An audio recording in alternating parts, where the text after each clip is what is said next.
আসসালামু আলাইকুম, আমি নার্গিস চলে এসেছি আমার কিচেনে। এখন আমি বানাবো চিংড়ি মাছ দিয়ে কুমড়ো দিয়ে পুঁই শাক।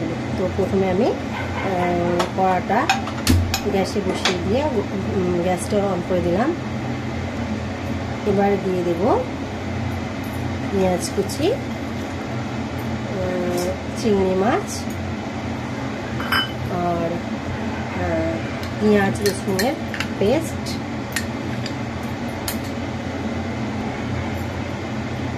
অল্প সামান্য তেল, আর দিয়ে দেব স্বাদ মতো নুন, আর দিয়ে দেব একটু লঙ্কার গুঁড়ো। কুমড়ো পুঁই শাকে আবার বেশি ঝাল ভালো না, অল্প সামান্য লঙ্কা গুঁড়ো দিয়ে দেব।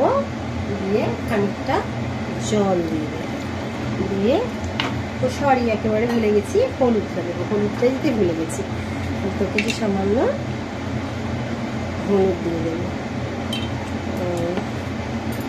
দিয়ে এবার এটাকে জল দিয়ে নাড়িয়ে চাড়িয়ে নেব।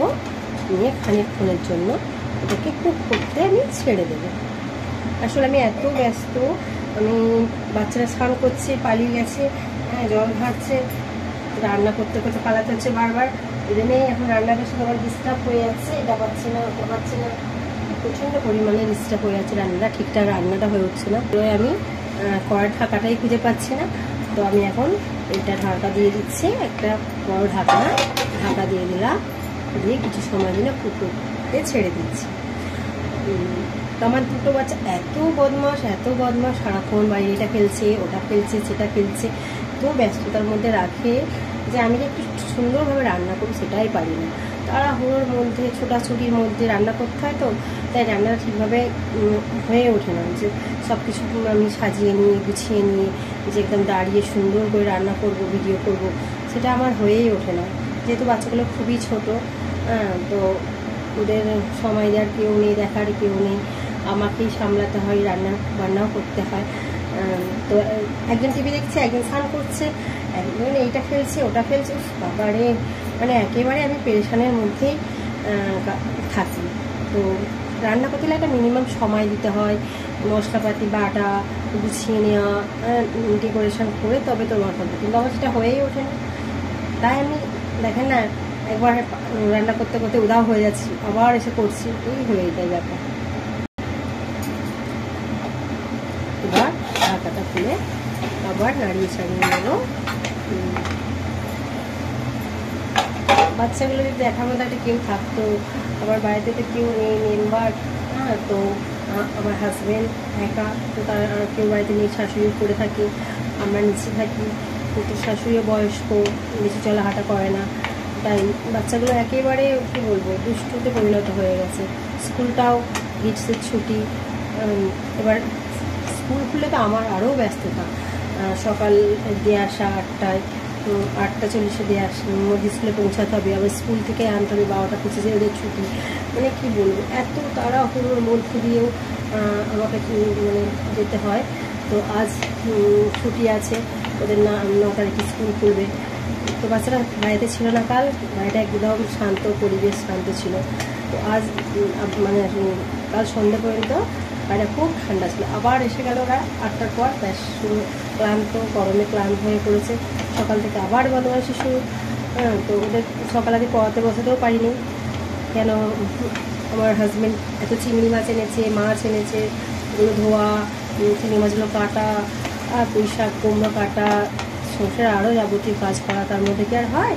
তো এবার আমি পুঁই শাকের ডাঁটাগুলো আগে দিয়ে দিলাম, কিন্তু ডাঁটাগুলো একটু সিদ্ধ হতে সময় লাগবে। তো ডাঁটাগুলো একটু ভালো করে নেড়ে চেড়ে নিয়ে আমি এতে এবার দিয়ে দেবো 1 চামচ আদা বাটা, 1 চামচ আদা বাটা। কুমড়ো পুঁই শাক যেহেতু একটু আদা বাটা দিয়ে দিলাম, দিয়ে কষিয়ে নেব। কষিয়ে নিয়ে এটা আবারও 2-3 মিনিটের জন্য একটু জল দিয়ে ঢাকা দিয়ে দেব। অল্প সামান্য একটু জল দিয়ে ঢাকা দিয়ে দেব। 2 মিনিট পর এটা আবার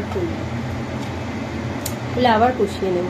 তো এবার খুলে আমি এটা আবার কষাবো। জলটা একেবারে মারা গেছে। এবার দিয়ে দেবো কুমড়োটা দিয়ে দেবো। কুমড়োটা দিয়ে দিলাম। কুমড়োটাও আবার নাড়িয়ে ছাড়িয়ে নেব কিছুক্ষণ ধরে।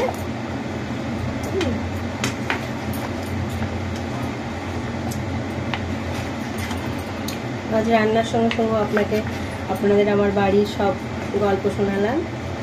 হয়তো আপনাদের বোরিং লাগছে, ভাবছেন কেন বাড়ির গল্প শোনাচ্ছে। তো আমার রান্নার মধ্যে যে ঠিকঠাক সময় হয়ে ওঠে না, দৌড়ঝাঁপের মধ্যে যে আমাকে রান্নাটা করতে হয়, এই জন্যই আপনাদের বললাম যে ভালোভাবে প্রসেসিং করে রান্না করব, এগুলো হয়ে ওঠে না।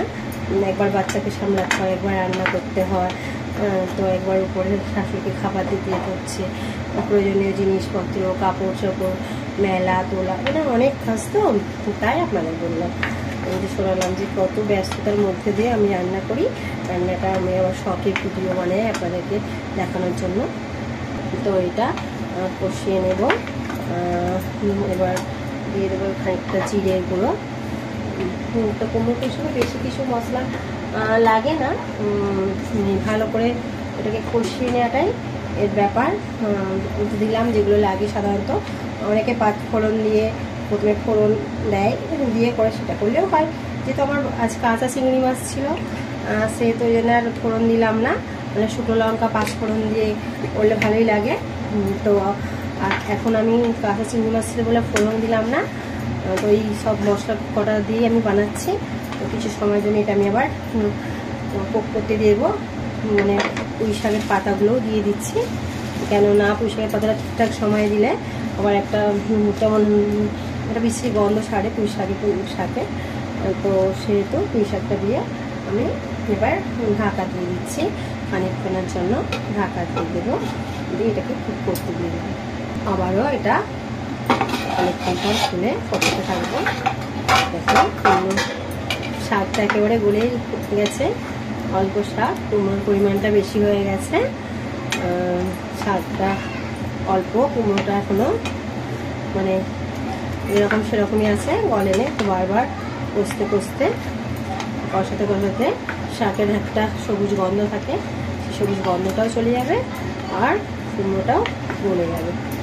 তো আমি কষাতে থাকছি।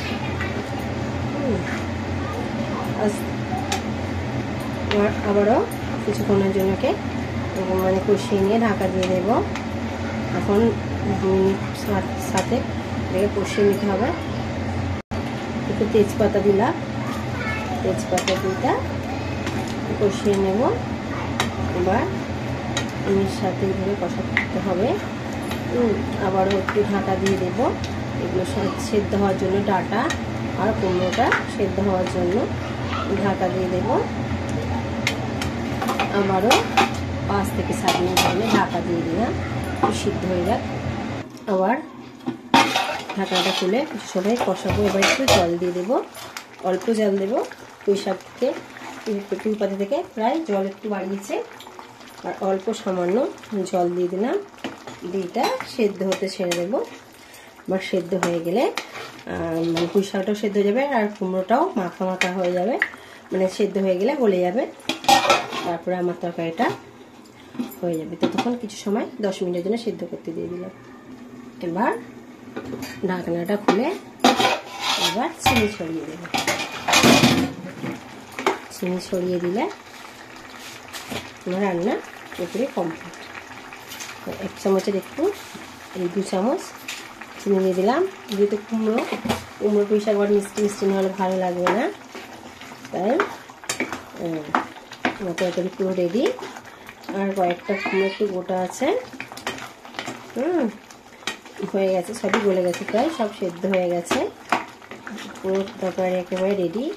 অল্প সামান্য জল আছে। কুমড়ো পুঁই শাক একটু ঝোল, মানে অল্প মাখা মাখা নাহলে ভালো লাগে না, একেবারে শুকনো ভালো লাগে না। তো দেখুন আমার তরকারি পুরোপুরি রেডি। কুমড়ো পুঁই শাক চিংড়ি মাছ একেবারে মাখা মাখা হয়ে গেছে। তো আজকের মতো এতটাই। আমার রান্নাটা যদি ভালো লাগে আপনারা আপনার চ্যানেলে সাবস্ক্রাইব করুন, লাইক করুন, শেয়ার করুন, আর কমেন্ট বক্সে জানাবেন কেমন হলো আমার রান্না। আজ তো আমি আমার বাড়ির অনেক কথাই শোনালাম আপনাদের গল্প। বাচ্চাদের নিয়ে আজ কী হয়, রোজ রেগুলার বাচ্চাদের নিয়ে কতটা ঝামেলার মধ্যে আমাকে থাকতে হয়। তার মধ্যে আমার একটু শখ রান্না বান্না করা, বলে রেগুলার যে রান্নাটা আমার হয় বাড়িতে সেটাই আমি আপনাদের করে দেখাই। কেন আমি নতুন করে তো আর কোনো রান্না করি না, ওই রেগুলার খাওয়া হয় যে রান্নাটা বাড়িতে সেই সব রান্নাগুলোই করে দেখায় আপনাদের। তো আজকের মতোই এতটা, আবার কোনো নতুন রান্না নিয়ে আমি আসবো আপনাদের কাছে। খোদা হাফেজ।